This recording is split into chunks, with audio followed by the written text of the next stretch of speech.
ये खबर है सक्खर से, जिसके इलाके पन्नू आकिल में पुलिस मुकाबले के दौरान 4 डाकू हलाक हो गए। पुलिस के मुताबिक हलाक डाकू गुज़िश्ता रात डकैती के दौरान मज़ाहमत पर 2 नौजवानों को कत्ल और एक को जख्मी करने में मुलव्विस थे। वारदात के बाद डाकू इलाके में गन्ने के फसल में छुपे थे। ये खबर है सक्खर से, जिसके इलाके पन्नू आकिल में पुलिस मुकाबले के दौरान 4 डाकू हलाक हो गए।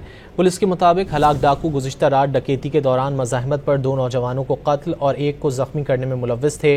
वारदात के बाद डाकू इलाके में गन्ने के फसल में छुपे थे। ये खबर है सक्खर से, जिसके इलाके पन्नू आकिल में पुलिस मुकाबले के दौरान 4 डाकू हलाक हो गए। पुलिस के मुताबिक हलाक डाकू गुज़िश्ता रात डकैती के दौरान मज़ाहमत पर 2 नौजवानों को कत्ल और एक को जख्मी करने में मुलव्विस थे।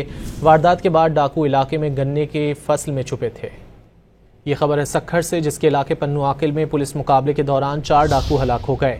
पुलिस के मुताबिक हलाक डाकू गुज़िश्ता रात डकैती के दौरान मज़ाहमत पर 2 नौजवानों को कत्ल और एक को जख्मी करने में मुलव्विस थे। वारदात के बाद डाकू इलाके में गन्ने के फसल में छुपे थे।